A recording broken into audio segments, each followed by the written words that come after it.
Everyone thought I was the boring stepdad who paid bills and kept quiet. At my birthday party, they proved it. Divorce papers, her father's grin, her trainer boyfriend's smirk, her phone recording my humiliation. They wanted me broken. I signed the papers and left. What they didn't know, I've been moving assets, restructuring accounts, building an escape for 18 months. By sunrise, they had nothing. By sunset, I had everything. My name is Daniel Foster. I'm 50 years old, and I spent the last decade building security frameworks for military installations while my wife built an empire of lies on Instagram. She called it being an influencer. I called it performing for applause from people who'd never actually help you move furniture. But I kept quiet, paid the bills, and figured marriage meant supporting your partner's dreams, even when those dreams looked ridiculous from the outside. The night of my 50th birthday, I walked into what I thought was a surprise party. Balloons everywhere, a catered spread that probably cost more than my first car, and about 30 people I barely recognized. Most of them were Jessica's followers, the ones she'd converted into real-life friends, which basically meant they showed up when there was free food and photo opportunities. My stepson Owen was there with his college buddies, all of them looking at their phones. Emma, my stepdaughter, stood in the corner with her arms crossed, the only person in the room who looked uncomfortable. That should have been my first clue. Jessica's father, Richard, stepped forward before I even got my coat off. He was grinning like a man who'd just won a bet, holding a manila envelope in his weathered hands. Behind him, Jessica had her phone up, already recording. The smile on her face was too wide, too bright, the kind of smile that doesn't reach the eyes. "Happy birthday, Daniel," Richard said, his voice carrying across the room. The conversations died down. Everyone turned to watch. He handed me the envelope. I looked at Jessica, confused. She kept filming, that frozen smile, never wavering. "Open it," she said, her voice sing-songy, like she was talking to a child. I opened it. Divorce papers. My name, her name, everything already filled out. Her signature was already there, dated 3 days earlier. I looked up at Richard. He was still grinning. "Your replacement's ready," he said, loud enough for everyone to hear. He gestured toward the kitchen doorway. That's when Kyle walked out. Jessica's personal trainer. The guy had helped get certified 2 years ago when he couldn't afford the exam fees. He was holding a beer, leaning against the doorframe like he owned the place. He raised the bottle toward me in a mock toast. The room went silent except for the sound of Jessica's phone capturing everything. She was still smiling, still recording, waiting for me to explode, to give her the viral moment she wanted. The humiliated husband, the dramatic meltdown, the content that would get her 1 million views and a dozen sponsorship offers. I pulled a pen from my jacket pocket, the same pen I used to sign off on multi-million-dollar defense contracts. I flipped through the papers, found the signature lines, and signed. No hesitation, no speech, just my name in blue ink. Richard's grin faltered. Jessica lowered her phone slightly, confused. I handed the papers back to Richard, looked at Jessica one last time, and then walked toward the door. Not through the living room where all her friends were gathered, but straight through the hallway, past the kitchen where Kyle stood looking suddenly less confident, and out the back door into the October night. Behind me, I heard Jessica's voice, higher now, uncertain. "Wait, that's it. Daniel, come back. We need to talk about this." I didn't turn around. I just kept walking. Because when someone hands you a grenade and calls a party favor, the smartest thing you can do is let them hold it when it goes off. I didn't go to a hotel. Hotels have paper trails, credit card receipts, locations that can be tracked. Instead, I drove 2 hours north to a hunting cabin that belonged to an old Army buddy. He'd given me the key years ago, told me it was there if I ever needed to disappear for a while. At the time, I thought he was being dramatic. Turns out, he knew something I didn't. The cabin was basic. Wood stove, cot, propane lamp. No internet. No cell service unless you climbed the hill behind the property. Perfect. I sat there that first night, wood burning in the stove, and started making calls. Not to Jessica. Not to explain, or argue, or beg. Those chapters were closed the moment I signed those papers. First call was to my bank. The joint accounts we'd maintained for 10 years got frozen within the hour. Not emptied, frozen. I learned a long time ago that the best defense was an offense. It was making your opponent think they still had access to something they didn't. Jessica could see the balances on her app, could see the money sitting there, but the moment she tried to transfer or withdraw, the system would flag it for verification. Verification that required both signatures. Signatures she'd never get. Second call was to Tom Brennan, my attorney. Not the family lawyer Jessica had picked 3 years ago. My attorney, the one I'd kept on retainer through my defense contracting work, the one who specialized in asset protection and federal compliance. Tom had been expecting my call. I'd warned him 6 months ago that things were heading this direction. The papers are signed, I told Tom. Good, Tom said on the other end. His voice was calm, professional. Then we moved to phase 2. I'll file the amendments tomorrow morning. Everything we restructured last year becomes active. Phase 2. That was the part Jessica didn't know about. The part where the house she thought we owned together was actually titled under my consulting LLC. The part where the cars, the investment accounts, the retirement funds, all of it had been quietly, legally restructured over the past 18 months. Every document she'd signed without reading. Every paper she'd waved off because she was too busy curating her aesthetic had been a brick in the foundation of her own irrelevance. By the time the sun came up, my old phone number was disconnected. The email addresses she knew were deactivated. My social media accounts, the ones I barely used anyway, were deleted. I wasn't hiding. I was erasing the version of myself she thought she knew. The third day, I drove into town and bought a burner phone. Just one call to make. I dialed Emma's number. She picked up on the second ring. Daniel.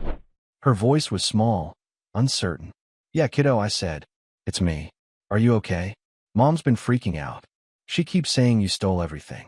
She called the police, but they said. I interrupted gently. Emma, listen to me. I didn't steal anything. I just stopped letting her take what was mine. There's a difference. Silence on the other end. Then, quietly, I knew something was wrong. At the party, I tried to tell her not to do it. I know you did, I said. And I appreciate that. But this isn't about you or your brother. This is between me and your mom. Owen's being a jerk about it, Emma said. He keeps saying you abandoned us. I closed my eyes. Owen, 19 years old, and still convinced the world owed him something. What do you think, Emma? Another pause. I think she pushed you too far. I think she thought you'd just take it, like you always did. Smart kid. Always have been. Stay out of it, Emma. Don't pick sides. Just take care of yourself. Will I see you again? She asked. Yeah, I said. When the dust settles. I promise. I ended the call and crushed the SIM card under my boot. Then I climbed back into my truck and headed west, toward the next phase of a plan I'd been building for longer than Jessica ever realized. Jessica's Instagram story appeared 3 hours after I left. I watched it from Tom's office while we reviewed legal filings. She sat on our couch, perfectly lit, makeup flawless despite the manufactured tears. I don't usually get this personal, Jessica said, her voice breaking on cue. But I need to be real with you guys. My husband just walked out on our family, signed divorce papers, and left without a word. The comments flooded in. Support, sympathy, outrage on her behalf. None of them asking the right questions. Tom looked at me over his reading glasses. He was 63, built like a retired boxer, gray hair cut military short. He'd handled asset protection for 3-star generals. A lifestyle blogger didn't intimidate him. She's setting a narrative, Tom said. Let her, I replied. Words are cheap. Documents aren't. Tom slid a folder across his desk. Inside was everything. The house deed showing Foster Defense Consulting LLC as owner. Vehicle registrations under the business. Investment accounts restructured through corporate entities Jessica had signed off on without reading. The business loan for a studio, Tom said, tapping a document. $40,000. She co-signed last year. I remembered. Jessica wanted a content creation studio in our garage. Professional lighting, backdrops, the works. I'd suggested a business loan for better rates. She'd sign without reading. Secured against future earnings from her social media accounts, Tom continued. Since you're divorcing and the business was marital property, the debt transfers to her. No guilt. No satisfaction. Just cold logic from a man who'd been planning while she'd been posting. Her father's going to be a problem, I said. Tom smiled without warmth. Richard's credit cards are linked to a vendor account through your consulting network. We closed it this morning. He'll have an interesting conversation with Visa in 48 hours. I raised an eyebrow. I don't remember that. You helped him consolidate debt 3 years ago, Tom said. Made yourself an authorized user for estate planning. When you removed yourself yesterday, his accounts flagged for review. Richard, the man who'd handed me divorce papers with a grin. The man who'd told me I was nothing without his daughter. About to discover what nothing actually looked like. My burner phone buzzed. Unknown number. This is Owen. You need to come back and fix this. You're being selfish. I showed Tom. He shook his head.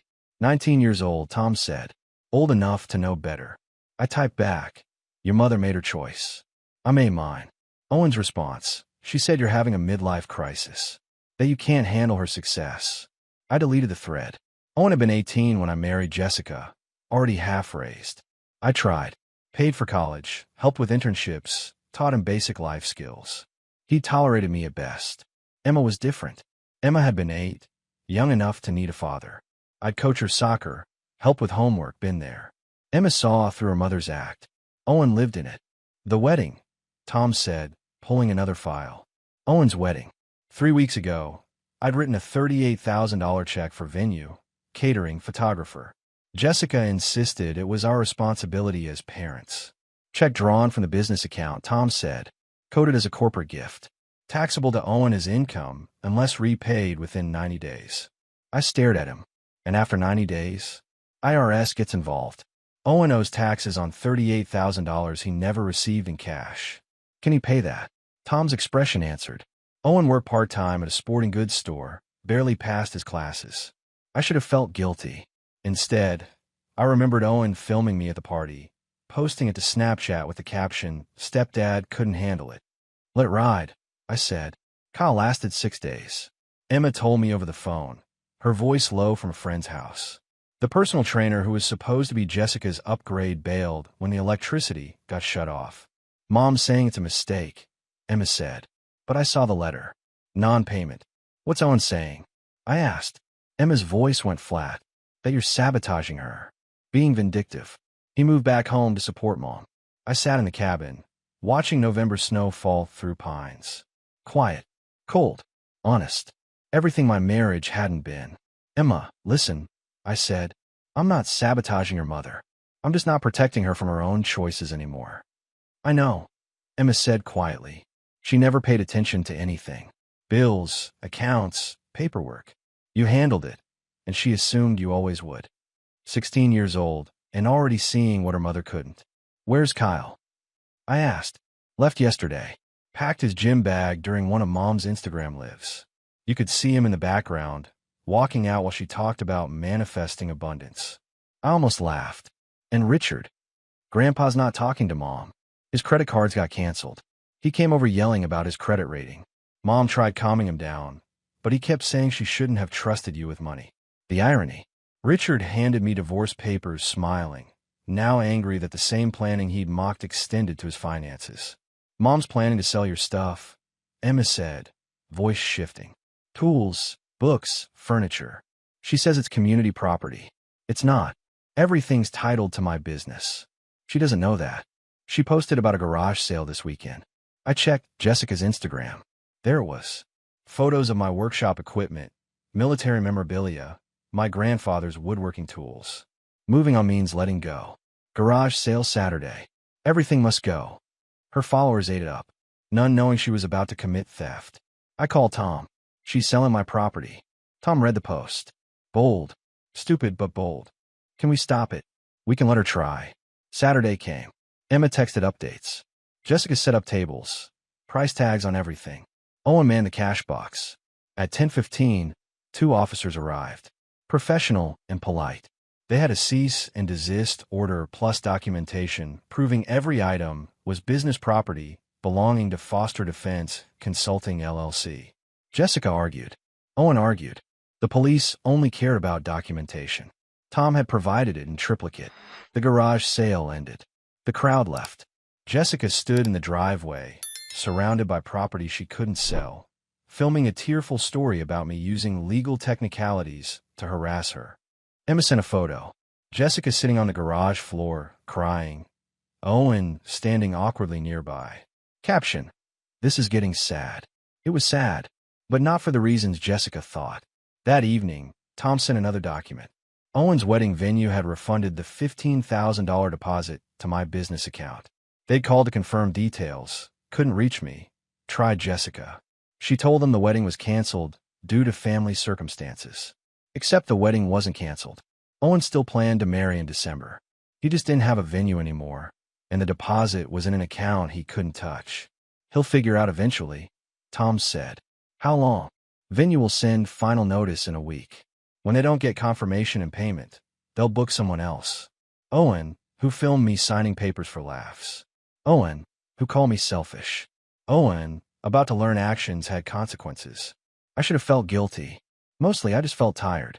Tired of being the safety net for people who never appreciated it.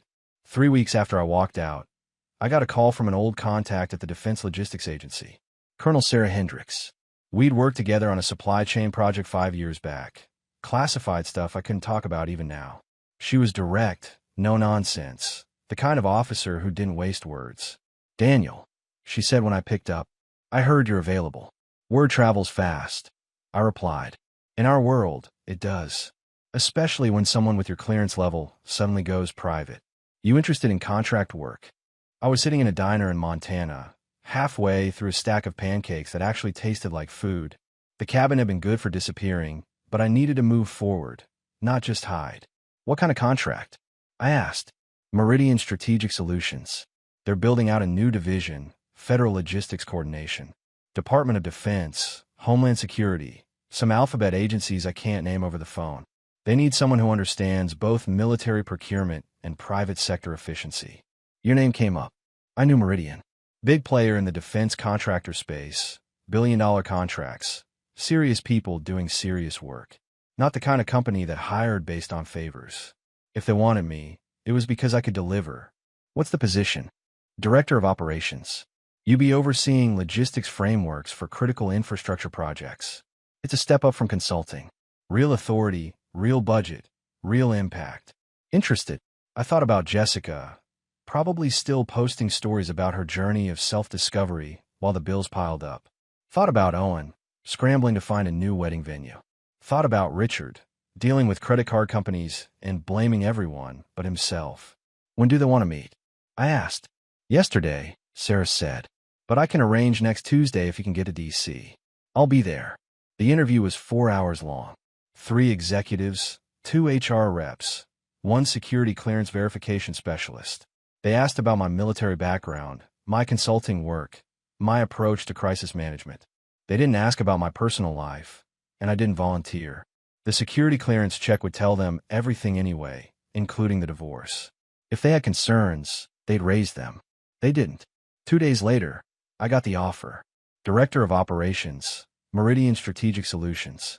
Base salary that made my consulting rate look like pocket change, plus performance bonuses, stock options, and benefits that would make a senator jealous. I accepted. By the time I signed the paperwork and started the onboarding process, it was mid-December. I'd been gone from my old life for exactly 6 weeks.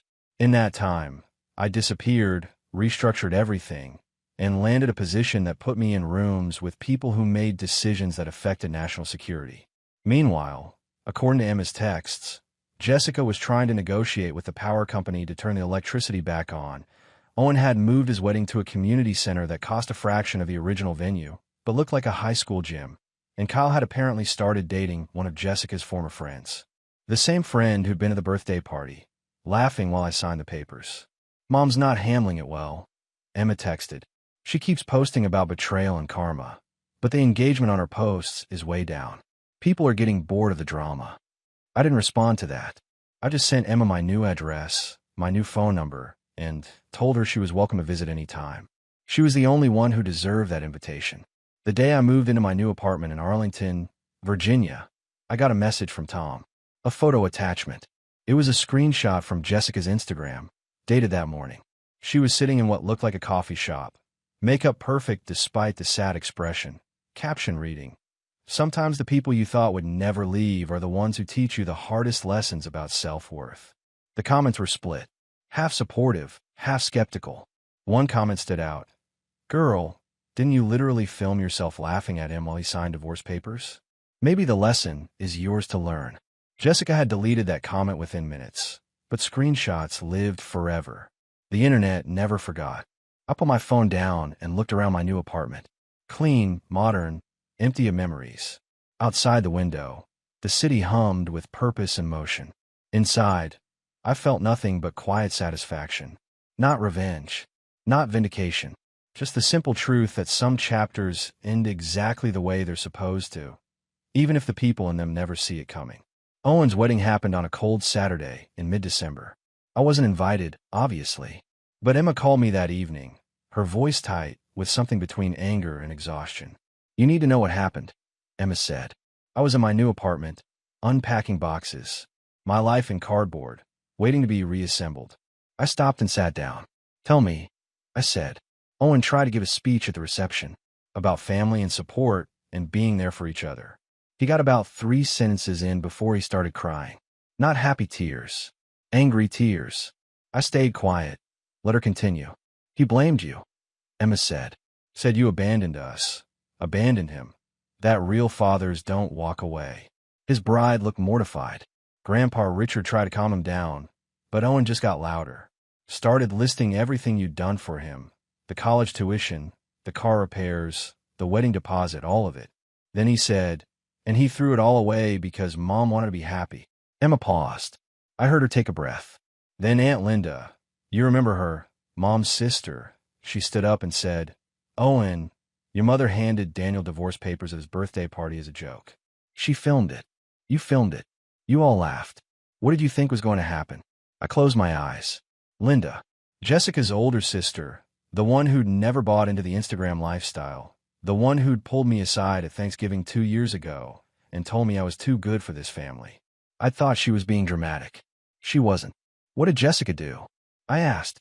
"Mom tried to defend herself," Emma said. "Said it wasn't like that, that you'd been emotionally distant, that the divorce was mutual." Linda just laughed. Actually laughed. Said, "Jessica, I love you, but you're delusional. You spent 10 years treating that man like an ATM with a pulse, and now you're shocked he finally walked away." How'd that go over? Half the room agreed with Linda. The other half looked uncomfortable. Owen's bride started crying. The whole reception basically fell apart. People started leaving early. Mom left before the cake was even cut. Emma went quiet again. Then, softer, "Daniel," Owen called me after. "He was drunk, rambling. He said he didn't realize how much you actually did. That he thought Mom handled everything. That you just wrote checks. He said he never understood that you were the only thing holding everything together." "Is he apologizing?" I asked. "I don't know," Emma admitted. "I think he's just realizing he burned a bridge he can't rebuild. The tax bill from that wedding gift you gave him, it hit last week. He owes $11,000 to the IRS by April. His wife doesn't know yet. $11,000. The tax on $38,000 in gift income that was never repaid to the business. Exactly what Tom said would happen." "Emma," I said carefully, "I need you to understand something. I didn't do this to punish Owen. I did this because I was tired of being used. The tax bill, the lost deposit, all of it, those are consequences of choices Owen made. He chose to mock me. He chose to take without appreciation. He chose his mother's narrative over reality." "I know," Emma said. "I'm not asking you to fix it. I'm just telling you what's happening. Because you deserve to know that people are finally seeing the truth." After we ended the call, I sat in the darkness of my new apartment and thought about Owen. 19 years old, married, facing a tax bill he couldn't pay because he'd never bothered to read the paperwork or ask questions. He'd assumed, like his mother, that I'd always be there to catch him. Now he was learning that assumptions were expensive. My phone buzzed. A text from an unknown number. I almost deleted it, then saw the message. "This is Linda, Jessica's sister. I have your number from Emma. I owe you an apology for not speaking up sooner. You were the best thing that happened to this family, and they threw you away like garbage. I'm sorry." I stared at the text for a long moment. Then I replied, "You don't owe me an apology. But thank you." Linda wrote back immediately. "Jessica's losing everything. The house, the car, her followers. People are starting to see through the act. She's talking about moving in with Richard, but he won't let her. Says she made her bed. Thought you should know karma's working overtime." I didn't respond to that. Karma wasn't the right word. Consequences was more accurate. Jessica had spent years building a life on a foundation of my work, my money, my tolerance. When I removed the foundation, the structure fell. That wasn't karma. That was architecture. But I didn't need to explain that to Linda. I just thanked her and turned my phone off. Tomorrow I started my first full week at Meridian. There were procurement frameworks to build, logistics chains to optimize, real work that mattered. The past could keep sorting itself out. I had a future to build. The letter arrived at Jessica's house in January. Emma sent me a photo of it, her text message brief. "You need to see this." It was from a debt collection agency. The $40,000 business loan for Jessica's content studio, the one she'd co-signed without reading the terms, had gone into default after 3 missed payments. The agency was demanding full repayment within 30 days, or they'd begin legal proceedings. "Mom's freaking out," Emma texted. "She keeps saying there must be a mistake, that the loan was supposed to be joint, that you should be paying half." I was in my office at Meridian, reviewing logistics protocols for a Department of Defense contract. Professional, focused, the kind of work that required precision and clear thinking. I put my phone down and got back to it. That evening, Tom called. Jessica's attorney reached out. Some kid fresh out of law school, probably working for free or next to nothing. He's claiming the loan documentation is fraudulent, that Jessica didn't understand what she was signing. "She signed it in front of a notary," I said, "with witnesses," after I explained exactly what it was. "I know," Tom said. I told him that. I also told him we have video footage from the bank showing her signing the documents and audio recording of you explaining the terms. He went quiet after that. Video footage. I'd forgotten about that. Most banks recorded their loan signing sessions for liability purposes. Jessica had been so focused on her phone that day, scrolling through comments on her latest post while the loan officer walked through each page. I'd stopped twice to ask if she was paying attention. She'd waved me off both times. "What's he asking for?" I asked Tom. "Settlement. Wants you to cover half the debt. Says it's the right thing to do." "No," I said simply. "That's what I told him," Tom replied. "He threatened to take it to court." I told him to go ahead.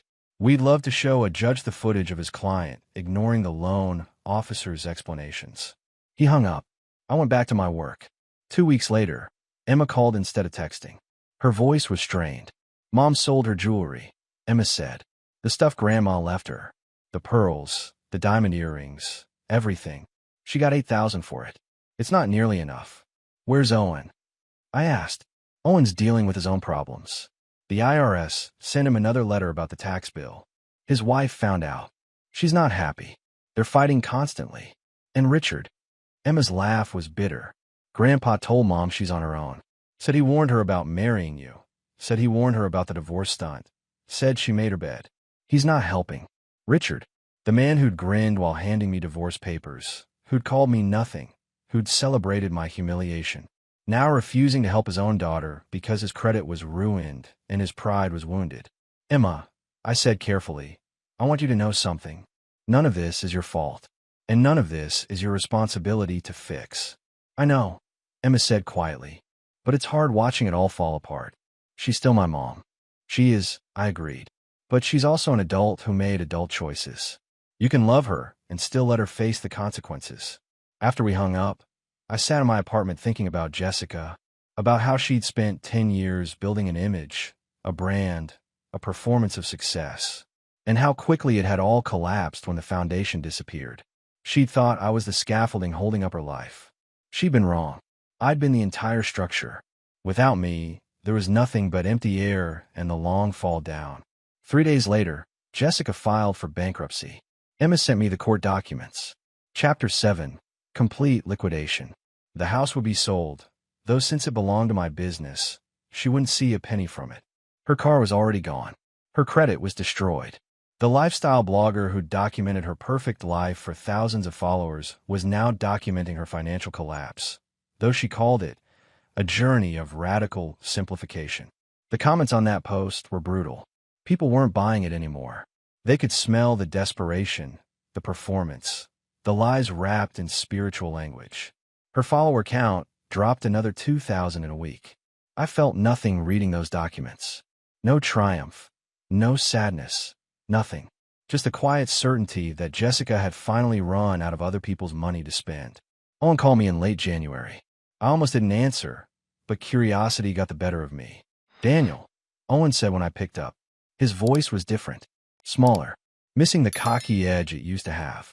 I need to talk to you about something. Go ahead, I said. The tax bill. From the wedding money. I can't pay it. My wife and we've been trying, but it's $11,000 and we just don't have it. The IRS is threatening to garnish my wages. I waited. Didn't fill the silence. I know I messed up, Owen continued. At your birthday party, at my wedding, all of it. I was a jerk. I didn't appreciate what you did for us. I just thought it was normal, that stepdads just paid for stuff. I didn't realize you were choosing to do it. And now you're calling because you need money, I said. No, Owen said quickly. I mean, yes, I need help. But that's not why I'm calling. I'm calling because I owe you an apology. A real one. What we did to you at that party was cruel. Mom thought it would be funny, that you'd just sign and we'd all laugh, and everything would go back to normal. She didn't think you'd actually leave. She didn't think I had the spine to leave. I corrected. Owen was quiet for a moment.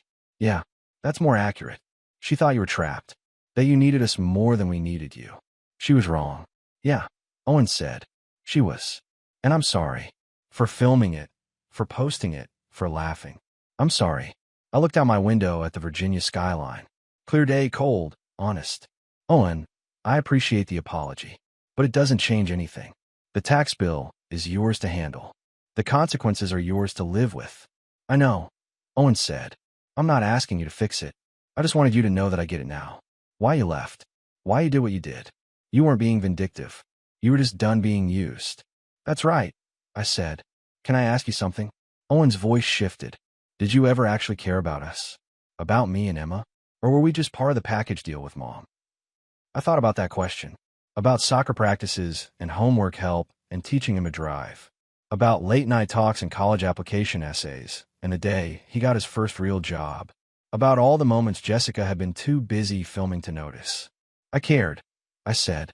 But caring doesn't mean letting someone use you.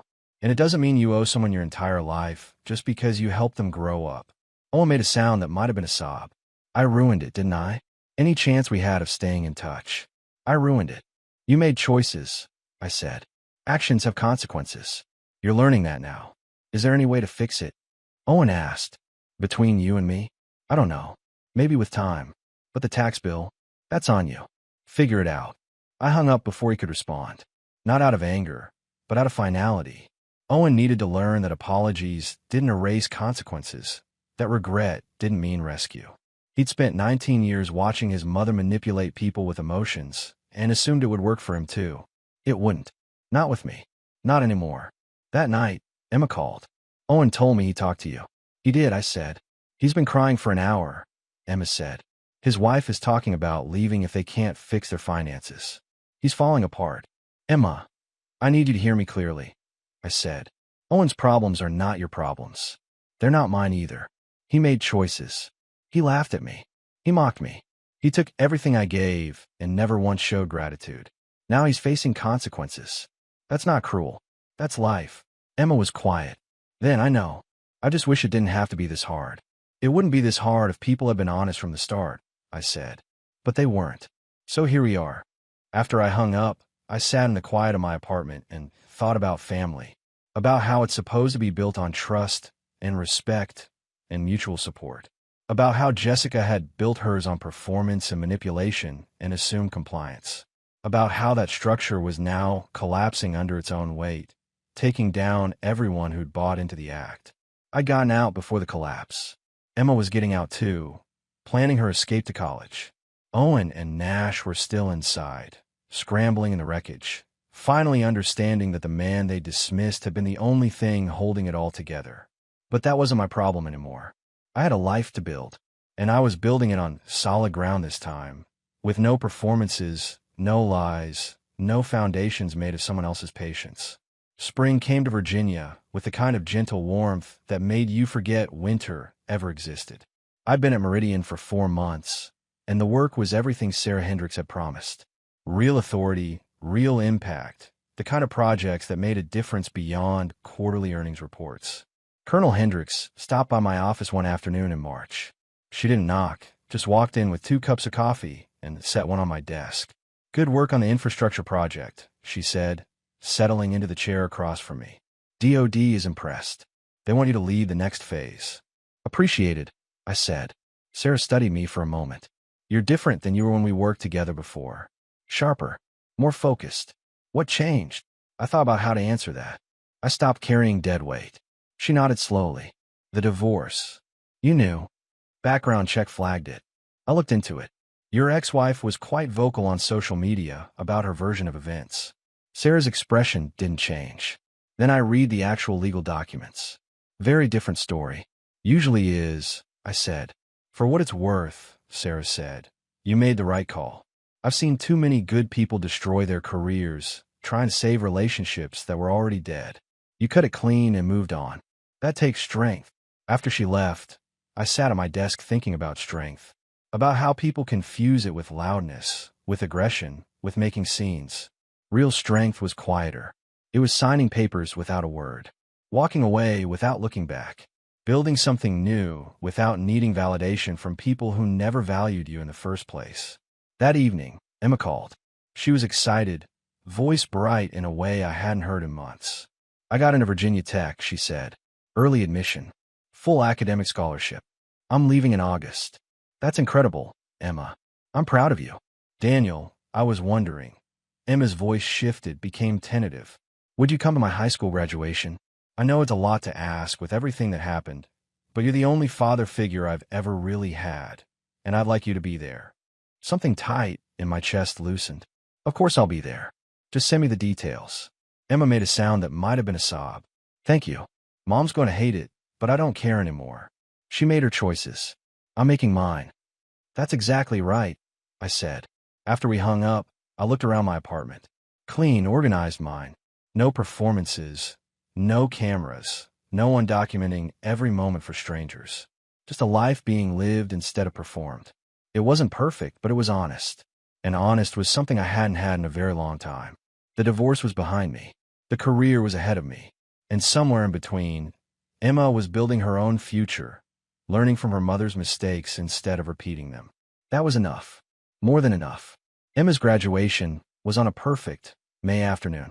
Clear skies, light breeze, the kind of day that felt like a promise. I sat in the back row of the outdoor amphitheater, away from the crowd.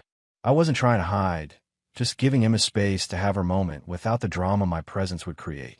Jessica was in the third row, surrounded by people I didn't recognize. Her parents weren't there. Richard had suffered a mild heart attack in April, according to Emma. The stress of his financial situation, the doctors said. He was recovering, but wasn't up for events yet. Owen sat next to Jessica, his wife noticeably absent. The marriage hadn't survived the tax bill and the blame that came with it. I watched Emma cross the stage, accept her diploma, wave to the crowd. Valedictorian. Full scholarship. A future she'd earned through her own work, not through performance or manipulation or borrowed success. After the ceremony, Emma found me in the parking lot. She was still in her cap and gown, diploma in hand, smile genuine and unfiltered. You came, she said. I promised, I replied. She hugged me tight. Thank you. For everything. For being there when I needed someone real. You did the hard part yourself, I said. I just didn't get in your way. Emma pulled back, eyes bright. Mom saw you. She wanted to come over, but I told her not to. This is my day, not hers. Good for you, I said. Owen's a mess, Emma continued. His wife left him last month. Filed for divorce. The tax bill broke them. He's moving back in with Mom. Except Mom doesn't have a place anymore. She's staying with that friend Tanya, the one from the birthday party. The one who laughed. I felt nothing hearing that. Just noted it as information. Filed it away as someone else's problem. I need to get back, Emma said. There's a lunch thing. But I wanted to say thank you. And to tell you that I'm not making her mistakes. I'm going to build my own life, the right way. With honesty. You already are, I said. I watched her walk back toward the crowd, toward whatever came next. Then I got in my truck and drove away from that town, that life, those people who'd never valued what they had until it was gone. 3 months later, I met someone. Her name was Rebecca. She was a project manager at a defense contractor, sharp and competent and honest. We met at a conference, started talking about logistics frameworks, ended up talking until the hotel bar closed.